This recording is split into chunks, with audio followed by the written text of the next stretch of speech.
تو یہ ہمیں قتل کر دیں گے، ابھی نہیں ہے۔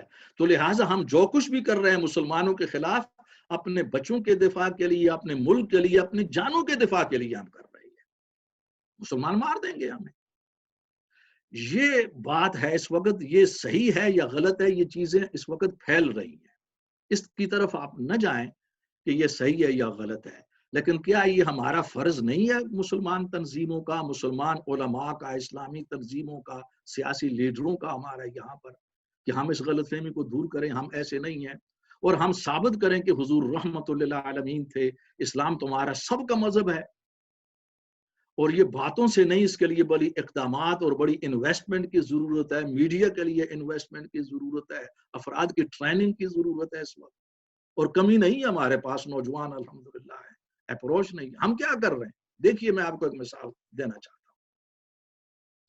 کسی بھی محلے کے اندر آپ ذرا تصور کریں، اپنے علاقے کے اندر، لاہور کے اندر یا دلی کے اندر، جو بھی آپ کے سامنے نقشہ ہو، تصور کیجئے کہ ایک آدمی کسی محلے میں بدنام ہو جاتا ہے، لیکن اس پر الزام غلط ہے، آدمی اچھا ہے وہ، لیکن اس پر الزام لگا اس نے چوری کی ہے، اس نے یہ بدکاری کی ہے، اس نے خیانت کی ہے، تو وہ شریف آدمی وہ کیا کرے گا اس وقت؟ وہ یہ کہے گا نہیں، یہ الزام لگانے والے میرے دشمن ہیں، ان کی بات نہ مانو، اور وہ بیٹھ جائے گا جیسے کہ ہم یہاں پر کر رہے ہیں؟ وہ کیا کرتا ہے؟ وہ باقاعدہ باہر نکلے گا، اس اپنے رشتہ داروں کو اکٹھا کرے گا، اپنے دوستوں کو، وہ دوست وہ خود پورے محلے کے اندر وہ مقابلے پر آ جائیں گے اور غلط فہمی دور کریں گے۔ نہیں، میں ایسے نہ، اپنی جو ریپوٹیشن ہوتی ہے نا، عزت، اس کو بحال کرنا یہ بہت بڑا ہدف ہوتا ہے، بہت بڑا مشن ہوتا ہے۔ لوگ نہیں بیٹھتے اس میں، پورے فائٹ کرتے ہیں، بلکہ عدالت تک جاتے ہیں، حد کے عزت تک۔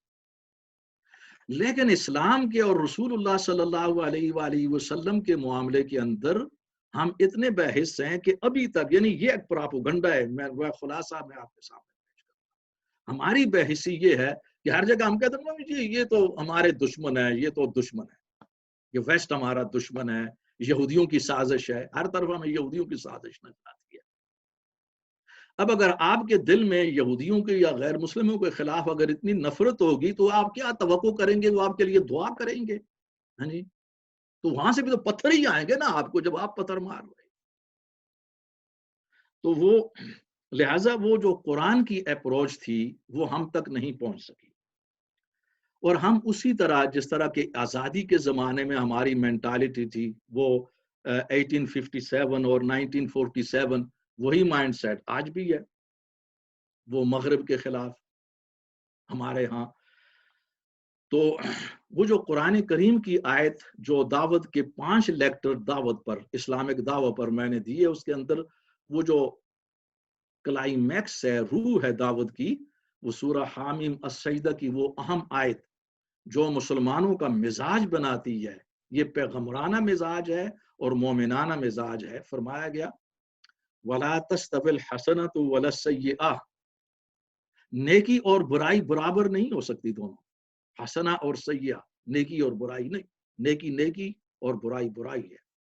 ادفع باللتی ہی احسن، تو لہٰذا اے مسلمانوں تم برائی کو اس طریقے کے ساتھ دور کرو جو بہترین ہے، یعنی برائی برائی کے ساتھ نہیں ہوگی، برائی کو برائی کے ساتھ اگر دور کرو گے تو نئی برائی جنم لے گی، برائی کو اچھے طریقے سے دور کیا جائے گا۔ یہ طریقے بے شمار ہو سکتے ہیں، یہ کے بعد دیگرے کئی ہیں، depends on the situation, circumstances, conditions, یہ ایک الگ بحث ہے۔ یہاں پر اصول کی بات ہو رہی ہے کہ برائی کو اچھے طریقوں کے ساتھ، مناسب طریقوں کے ساتھ دور کیا جائے گا، یہی اس کا طریقہ ہے۔ جب بھی برائی دور ہوئی مناسب اور اچھے طریقوں کے ساتھ۔ فَإِذَا الَّذِي بَيْنَكَ وَبَيْنَهُ عَدَاوَةٌ كَأَنَّهُ وَلِيٌّ حَمِيمٌ، زبردست آیت ہے۔ تو لہٰذا اس طریقے کے ساتھ تم کام کرو اور برائی کو اچھائی کے ساتھ دور کرو، یہاں تک کہ وہ لوگ کہ ان میں اور تمہارے درمیان دشمنی ہے، نفرتیں ہیں، یہ ساری نفرتیں بہترین دوستی میں تبدیل ہو جائیں، وہ تمہارے دوست بن جائیں۔ ولی حمیم، یہ مزاج ہے قرآن کا۔ تو لہٰذا مسلمانوں کے لیے حکم یہ ہے کہ وہ اپنے خلاف کسی بھی الزام کو جو ان کی ریپوٹیشن میں خواہ وہ مسلمانوں کی ہو یا اسلام کی ہو یا پیغمبر کی ہو، اگر ایسا آ جائے تو ان کا فرض یہ ہے کہ وہ اس کو دور کریں اور وہ یہ ثابت کریں کہ ہم رحمت ہیں، وہ یہ ثابت کریں کہ ہم امن ہیں، ہم محبت ہیں، اور اسلام جس طرح ہمارے لیے تمہارے لیے بھی ہے۔ کیا ہم نے یہ ثابت کیا؟ ہم تو بیٹھے ہوئے ہیں بس یہ لوگ ہمارے دشمن ہیں، کچھ بھی نہیں، بس آرام کے ساتھ ہم اپنی زندگی گزار رہے ہیں، کما رہے ہیں، کھا رہے ہیں، انجوائے کر رہے ہیں۔ جب ایسی چیز او جی چھوڑو، یہ تو ساڑھے دشمن ہیں، انہوں تو ایک کر نہیں کرنا، ان لوگوں نے تو ایسا کرنا ہی ہے۔ یہ ان اسلامک اپروچ ہے، بالکل غفلت ہے، حالانکہ ہم اپنے ذاتی معاملات میں اسے جائز نہیں سمجھتے۔ ایسا اگر کسی کے ساتھ ہو جائے تو وہ باہر نکلتا ہے، عدالت تک جاتا ہے اپنی ریپوٹیشن کے لیے۔ تو یہ ایک ہمارے ہاں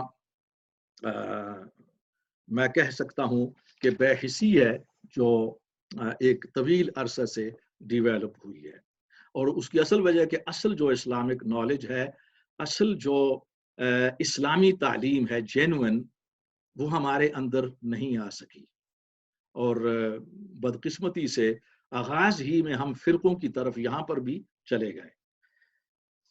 اب اس سلسلے میں جو قابل توجہ مسائل ہیں ان کا میں اختصار کے ساتھ ذکر کروں گا، چونکہ مسلم کمیونٹی پر ہمیں فوکس کرنا ہے، دوسروں پر کم فوکس کریں گے، اس لیے کہ ہر وقت ہم انہی پر فوکس کرتے رہتے ہیں۔ تو اس وقت ہم اپنی طرف بھی آئیں۔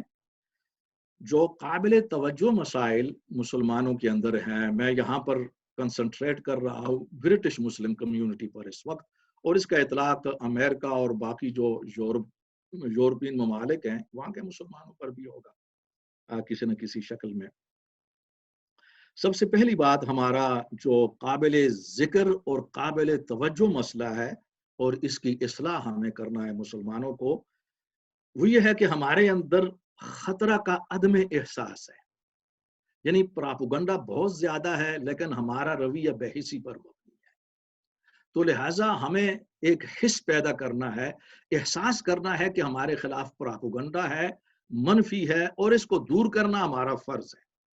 اس کے لیے مسلمان متحد بھی ہوں، اس کے لیے انویسٹمنٹ بھی کی جائے، میڈیا کو بھی استعمال کیا جائے، پرنٹ میڈیا کو، لٹریچر ہے، انٹریکشن ہے لوگوں کے ساتھ، اور اس پر تفصیل سے گفتگو دعوت کے لیکچرز میں ہو چکی ہے۔ اب پھر آپ دیکھیں کہ خطرت کے اندر وہ 2011 میں ناروے میں وہ یوتھ کیمپ کا ایک واقعہ ہوا تھا۔ ایک جنونی نے جو کہ ریسسٹ تھا مسلمانوں کے خلاف، اس نے بندوق کے ذریعے 80 سے زیادہ نوجوانوں کو، یہ نارویجن تھے، ان کے اپنے ایک جزیرے پر تھے، وہ چھٹیوں کے دن تھے اور وہ اپنے کوئی پروگرام منا رہے تھے، وہاں یہ چلا گیا اور گن سے ان کو مار دیا، گرفتار ہوا، اور اس نے بیان یہ دیا کہ میں نے اس احتجاج، اس غصے کے اندر کہ یورپ میں مسلمانوں کو کیوں بسایا جا رہا ہے، ان کو نکالا جائے۔ تو وہ توجہ چاہتا تھا اس معاملے میں اپنے مطالبات کے لیے۔ اسی طرح 2 سال پہلے مارچ کے اندر نیوزی لینڈ میں 2019 میں جو واقعہ ہوا اور 50 سے زیادہ مسلمانوں کو مسجد میں جمعہ کے دن شہید کر دیا گیا، تو یہ واقعات ایک شدید نفرت کے ہوتے ہیں۔ یہودیوں کے خلاف جب یہ صورتحال پیدا ہوئی تھی 80-85 سال پہلے کسی یورپ کے اندر، تو انہوں نے ہم جیسا رویہ اختیار نہیں کیا تھا، باشعور قوم ایسا نہیں کیا کرتی۔ انہوں نے اہم ترین اقدامات کیے تھے کہ ہمیں اس کو دور کرنا ہے، اور اس کے لیے انہوں نے وہ بہت کچھ کیا تھا۔ اس کا میں نے مطالعہ کیا ہے اور اپنے سابقہ لیکچرز کے اندر میں بیان کر چکا ہوں کہ قومیں ایسے کیا کرتی ہیں، اس طرح نہیں جیسے ہم بیٹھے ہوئے ہیں بے حسی کے ساتھ، نہیں جی یہ ہمارے دشمن ہیں، مخالف، ایسا کرتے رہیں گے، یہ بہت غلط بات ہے، یہ تو ایک خودکشی والی بات ہے۔ اس کے اندر ہمارے ہاں دوسرا قابل توجہ مسئلہ یہ ہے، اور خدا کرے کہ ہماری یہ بات یوٹیوب کے ذریعے، نیٹ کے ذریعے تمام مسلمانوں تک پہنچ سکے، وہ یہ ہے کہ جو ہمارا کلچر ہے یہاں پر دیسی انداز میں، یہ بھی ہمارے لیے مشکلات پیدا کر رہا ہے، نفرت میں اضافہ کر رہا ہے۔ یہاں پر ہمیں کارلائل کا کردار، مسلمانوں کی طرف سے کارلائل کا کردار ادا کرنا ہوگا۔ اس لیے کہ ہمارے جو رسم اور رواج ہیں، شادیاں ہیں، ان کا جو انداز ہوتا ہے، حتیٰ کہ یہاں پر میں کہوں گا کہ جمعہ کی نمازوں کے اندر جس انداز میں ہماری پارکنگ ہوتی ہے اور جو ہمارا خالص دیسی انداز ہے یہاں پر، تو یہ تو اسلامی لحاظ سے بھی غلط ہے، اسلام بھی، اور پھر یہاں کا جو معیار ہے، سٹینڈرڈ ہے، ہائیجین، کلینلینس، اس لحاظ سے بھی غلط ہے۔ اور جو اسلام نے ہائیجین اور کلینلینس کا، نظافت کا تصور دیا ہے، مغرب کا تصور اور معیار اس سے بہت نیچے ہے۔ یہ تو ایک بڑی عجیب بات ہے کہ ہم اسلامی معیار کو تو نہ اپنا سکے، لیکن کم از کم یہاں کے معیار کو تو اپنائیں اپنے آپ کو بچانے کے لیے اس بدنامی سے۔ تو ظاہر ہے کہ پھر اس سے بدنامی ہوتی ہے کہ جس کا ہمیں بہت کم احساس ہے۔ یہ تو دوسرا مسئلہ ہے ہمارے لیے قابل ذکر کہ ان رسموں کی اصلاح ہو اور لوگوں کو بتایا جائے کہ شادی، بیعہ اور دوسرے معاملات کے اندر آج کل جو کچھ ہو رہا ہے، روڈوں کو بلاک کیا جا رہا ہے، اور اس سے ریسزم زیادہ بڑھ رہا ہے۔ اور میں سمجھتا ہوں کہ ہمارے علماء کو خطبوں کے اندر بھی اور سب کو مل کر اس کے خلاف پوری ایک تحریک چلانی چاہیے۔ تیسرا قابل توجہ مسئلہ جو یہاں پر میں ذکر کروں گا اپنی کمیونٹی کے لحاظ سے، یہ ہماری علمی اور سماجی پسماندگی ہے۔ مطلب ہے کہ ایکڈیمک اور سوشل بیکورڈنس بہت پیچھے ہیں، جس کی وجہ سے ہم تنہائی، آئسولیشن یا سیگریگیشن کا شکار ہیں، اور اس کی یہی وجہ ہے کہ پھر ہمارے جو علاقے ہیں ان کے اندر نظافت اور ہائیجین کا معیار بہت نیچے چلا گیا ہے۔ مجھے اب صابر صاحب یہاں پر ہے، اور لطیفہ کے طور پر ہی میں کہوں گا کہ چونکہ میری ایک ذمہ داری اب بھی آج کل ایک دوسرے سینٹر کی وجہ سے میں غالباً وہ جو سولی ہال میں وومن انسٹیٹیوٹ، وہاں پر جمعہ شاید آج کل نہیں ہو رہا، میری وہاں پر بھی ذمہ داری ہے، تو کبھی کبھی وہاں پر تقریر کرتے ہوئے جب یہ موضوع آتا ہے نا، مسلمانوں میں کلینلینس، ہائیجین اور یہ سٹینڈرڈ، تو وہاں پر میں، چونکہ وہ سولی ہال ہے اور سولی ہال کے اندر بڑا معیار ہے، وہاں کے مسلمانوں کا اچھا معیار ہے، ہر چیز ٹھیک ٹھاک ہے، تو میں وہاں کہا کرتا ہوں کہ یہ موضوع جو نا سپارک بروک، علم راک اور سپارک ہل کے علاقوں کے اندر تفصیل کے ساتھ ڈسکس کرنے کا۔ سولی ہال کے مسلمان الحمدللہ ٹھیک ٹھاک ہیں آپ لوگ، اور یہ میں اس لیے بیان کرتا ہوں کہ ہمیں اس طرف اب توجہ کرنا ہوگی۔ چھوڑیں لوگ کیا کہتے ہیں، اسلام کا سٹینڈرڈ کیا، آپ اپنے آپ کو مسلمان کہتے ہیں، آپ لوگ نماز پڑھتے ہیں اور آپ لوگ مسلم ہونا کلیم کر رہے ہیں، تو ظاہر ہے کہ اس کے اندر صفائی، دل کی صفائی، لباس کی صفائی، اپنے ایریاز کی صفائی، یہ ایمان کا حصہ ہے۔ لیکن الطہور و شطر الایمان، نظافت جو ہے نا، کلینلینس، یہ آدھا ایمان ہے۔ تو اس لیے یہ ایک بہت بڑا مسئلہ ہے، اس کی طرف توجہ کی جائے، لوگوں کی توجہ دلائی جائے۔ چوتھا قابل ذکر مسئلہ میں یہاں پر یہ بیان کروں گا کہ وہ مسلم کمیونٹی میں as a whole, please note, یہ لفظ ذہن میں رکھیں، ایز اے ہول میں کہہ رہا ہوں، سب کے سب نہیں، اچھے لوگ الحمدللہ موجود ہیں۔ As a whole Muslim community کے اندر جذبہ قدردانی کی بہت کمی ہے، لیک آف اپریشیشن ہے۔ ہم اس سوسائٹی کے اندر رہتے ہیں اور ہم بہت زیادہ یعنی یہاں کی آزادی کو اور یہاں کی نعمتوں سے یا بہت سی چیزوں سے ہم لطف اندوز ہو رہے ہیں، انجوائے کر رہے ہیں، یہاں پر رہنے کو ہم ترجیح دیتے ہیں، مگر اس کے باوجود لیک آف اپریشیشن ہے جو ان اسلامک ہے، اسلامی تصور کے خلاف ہے۔ پھر یہاں کے لا آف لینڈ کے لحاظ سے تو یہ تو سورس آف ریسزم ہے ہمارے خلاف۔ اس کا مفہوم یہ ہے کہ جو چیزیں اس سوسائٹی کے اندر نہایت اچھی ہیں ان کی قدر کی جائے، اپریشیٹ کیا جائے، اور بہت سی چیزیں نقصان دہ بھی ہیں اور ہر سوسائٹی میں ہوتی ہیں، تو اس کا طریقہ یہ ہوتا ہے کہ ہم مسلمان ہیں تو اس سلسلے میں ہم وہ رویہ اختیار کریں کہ ان کو متبادل فراہم کریں، نقصان کا کر سکتے ہیں۔ یہ بہت بڑی خدمت ہے اور اس سے ریسزم ختم ہوتا ہے، اسلام کی وقت بڑھتی ہے، ہماری عزت بڑھتی ہے اس سے۔ لیکن ہمارا رویہ یہ نہیں ہے، یہ اسلامی رویہ ہے، اس کو کہتے ہیں خذ ما صفا ودع ما قدر، یہ فقہی اصول ہے۔ اسلامک جورسپروڈنس کا کہ جہاں کہیں بھی ہوں وہاں پر جو چیزیں اچھی ہیں ان کو لو اور ان کو رواج دو، اپریشیٹ کرو، اور جو وہاں پر نقصان دہ ہیں ان سے کنارہ کشی کرو اور ان کے مقابلے میں جو متبادل بہتر ہو سکتی ہیں وہ پرووائڈ کرو۔ That's the Islamic way of life, Islamic concept, well established۔ قرآن نے اسی کو پیش کیا ہے۔ ہمارا رویہ کیا ہے؟ اب آپ لوگوں کے سامنے تو اسلامی رویہ آ چکا ہے، ہم ہر چیز کو نگیٹ کرتے جا رہے ہیں، یہاں یہودیوں کی سازش ہے، یہ امریکہ کی سازش ہے، یہ ایک مینٹالٹی ہماری بن چکی ہے۔ اور آپ دیکھیں گے کہ اب جب وہ یہ کورونا آیا تو ہم نے امریکہ کے کھاتے میں ڈال دیا اور سب سے زیادہ اموات امریکہ کے اندر ہوئی ہیں۔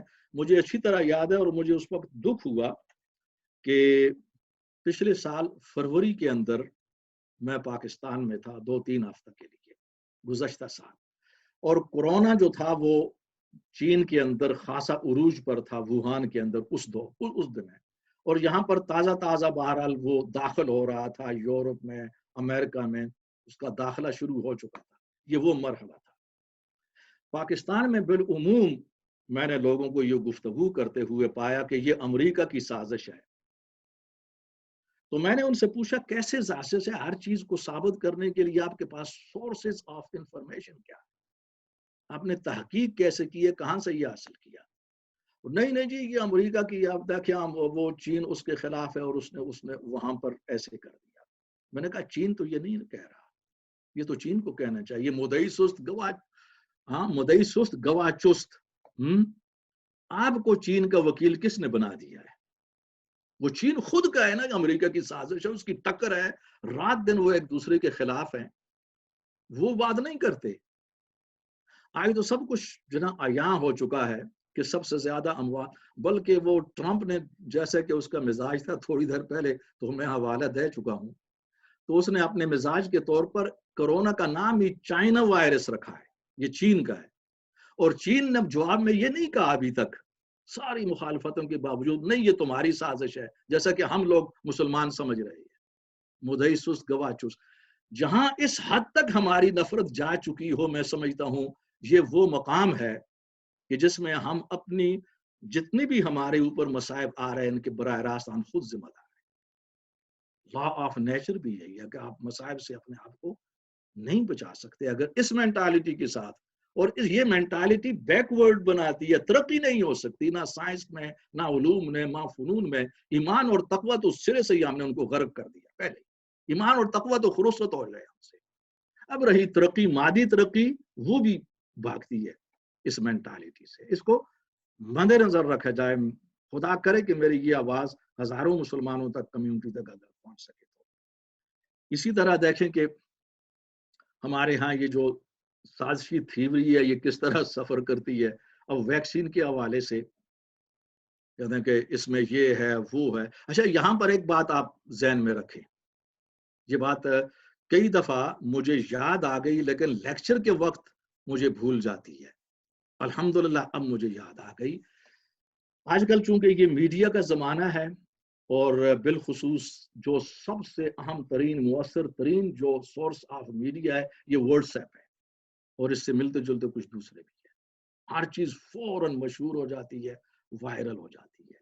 آپ نے دیکھا ہوگا وقت سے ویکسین کے حوالے سے بھی، کورونا کے حوالے سے بھی، کچھ ایسے دوسرے معاملات کے حوالے سے بھی، کچھ مذہبی قسم کے داڑیاں رکھے ہوئے لوگ ہوتے ہیں نوجوان، وہ بہترین انگلش میں بڑی، چونکہ یہاں کے وہ پیدائش ہے ان کی، انگلش ان کی زبان ہے، اس کے اندر وہ یہ غلط فہمیاں پیدا کرتے ہیں۔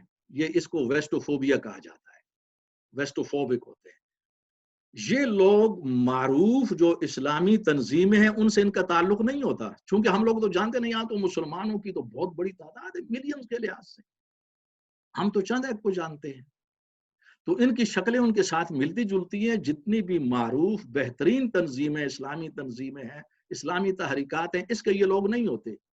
یہاں پر سرٹن جو ایکسٹریمسٹ لوگ ہیں جو بینڈ ہیں اس ملک کے اندر، ان کی شکلیں بھی نوجوانوں کی ایسی ہیں، یہ سب نوجوان ہوتے ہیں یہاں کے، وہ یہ کام پھیلاتے ہیں لیکن ہمیں پتہ نہیں ہوتا، عام لوگوں کو اس چیز کا کوئی علم نہیں ہوتا۔ عام مسلمان سادہ ہیں، وہ سمجھتے ہیں کہ داڑھی رکھی ہوئی نوجوان ہے یہ جھوٹ نہیں بول سکتا. ان کو یہ معلوم نہیں کہ یہ ان تنظیموں سے ان کا تعلق ہے جو نا بالکل ایکسٹریمسٹ ہے. کہ جس طرح یہاں پر فار رائٹ ان کے اندر بھی ایکسٹریمسٹ ہوتے ہیں، ہمارے اندر یہ لوگ ہیں. تو لہٰذا یہ چیز تجزیے کے بعد سامنے آ چکی ہے، تو لوگوں کو محتاط ہونا چاہیے اس معاملے میں. اور یہ ہمارے اور پانچواں یہ چار مسائل تھے. پانچواں جو مسئلہ ہے جس کی طرف ہمیں توجہ کرنا ہوگی، جس میں ہم مسلمان اور یہ پوری دنیا کے مسلمان اس کمزوری کا شکار ہیں، یہ ہماری فتوحاتی ذہنیت، کنکویسٹ مائنڈ سیٹ. ابھی بھی ہمارے ذہن کے اندر یہ ہے کہ حکمرانی کا فطری تعلق اور اختیار ہمیں ہی ہے، اور چونکہ ایک طویل عرصہ تک پوری دنیا پر مسلمانوں نے حکومت کی ہے، اب زوال بھی آتا رہتا ہے. عروج کے بعد زوال آئے گا، یہ قرآن کا اعلان ہے. لیکن ہمارا ذہن جو ہے وہ فتوحاتی ہے. اس وقت چونکہ فتوحات نہیں ہو رہی، ہم لوگ کمزور ہیں، زوال کا شکار ہیں، ذہنیت وہی ہے کنکویسٹ میں. ابھی تک بھی ہم دارالاسلام اور دارالحرب کی تقسیم کے اندر ہیں. بائی دا وے یہ مسئلہ بھی آ رہا ہے انشاءاللہ. ہمارے یہ جو جدید مسائل ہیں نا، چیلنجز، ان کے اندر دارالاسلام اور دارالحرب بھی ہے. اب یہیں سے اندازہ لگائیں کہ ہماری جو فقہ تھی یہ غلبہ کے دور میں، کنکویسٹ کے دور میں فقہ تیار. خود دارالاسلام، خیر دارالاسلام تو ایک اچھی اصطلاح ہے، دارالحرب، غیر مسلموں اور ان کے ملکوں کو دارالحرب قرار دینا ذرا ذہن میں رکھیں. یہ اسلامی روح اور قرآن کی روح کے منافی ہے، اور ان کا قرآن کی اصطلاحات سے کوئی تعلق نہیں ہے. نہ قرآن نے نہ سنت نے ان کو دیا. یہ دور غلبہ کے اندر، عباسی دور کے اندر پراپرلی اس کی جڑیں امیہ دور سے چلتی ہیں جڑیں، لیکن as a terminology, as a اصطلاح، دارالاسلام دارالحرب یہ بنو عباس کے دور کے اندر، جبکہ مسلمان پوری دنیا پر حکومت کر رہے، چھا رہے ہیں، فتوحات ہو رہی ہیں، اس وقت دارالاسلام دارالحرب کی اصطلاح آئی. اور ہم اسی مائنڈ سیٹ کے اندر رہ رہے ہیں. دس از اے بگ پرابلم. یہ ہمارے لیے بہت زیادہ مسائل یہ ذہنیت کریٹ کر رہی ہے. اسی ذہنیت کا نتیجہ ہے کہ جیسا کہ ماضی میں یہودیوں کے اندر ہوا تھا، ماضی میں، کہ ہم we are the chosen people, ہم اللہ کے برگزیدہ ہیں. یہی ہماری ذہنیت ہے اس وقت کہ حکمرانی کا فطری اختیار ہمیں. یہاں پر میں آپ کو ایک مثال دینا چاہتا ہوں. میرے پاس پاکستان سے Peshawar university, international Islamic university of Islamabad اور قائد اعظم یونیورسٹی آف اسلام آباد، ان تینوں سے بعض اوقات مقالے اور تحقیقی پیپر آتے رہتے ہیں مارکنگ کے لیے، ریویو کے لیے میرے پاس. اور ہمارے دوست تھے بڑے عظیم ڈاکٹر عطا اللہ صدیقی صاحب رحمت اللہ علیہ، عظیم آدمی تھے، عظیم سکالر تھے، بہت بڑا کام کیا. وہ پچھلے دنوں انتقال ہو گیا ان کا. یہ ہم دونوں ڈیل کیا کرتے تھے. آپ سرسری بات یہ ہے کہ جب بھی مغرب کے حوالے سے ان پیپرز یا مقالہ جات میں گفتگو ہوتی ہے تو یہی ذہنیت جھلکتی ہے، اور اس میں واضح ہوتا ہے کہ غیر مسلم دوسرے درجے کے شہری ہیں. یہاں پر میں یہ دوبارہ آپ کو ریمائنڈ کرانا چاہتا ہوں کہ میں کارلائل کا مسلمانوں کی طرف سے کردار ادا کر رہا ہوں. کارلائل جو تھا نا پہلے یہاں مغرب کی طرف سے، اس نے، تو میں مشرق کی طرف سے سمجھ لیں. اور اس کے اندر ریسنٹلی ابھی ایک اس کے اندر یہ ہوتا ہے کہ جب وہ مقالے آتے ہیں یا جو وہ تحقیقی پیپرز ہوتے ہیں، یہ یونیورسٹی آپ لوگ بھی، آپ سب کے سب یونیورسٹیوں سے پڑھے ہوئے ہیں، آپ تو جانتے ہیں اس کو. تو اس کے اندر ایک ریویو پرفارما ہوتا ہے اس کے ساتھ. اس کے اندر جس مقالے کو یا جس پیپر کو چیک کر لیا گیا ہے اس کی گریڈنگ ہوتی ہے.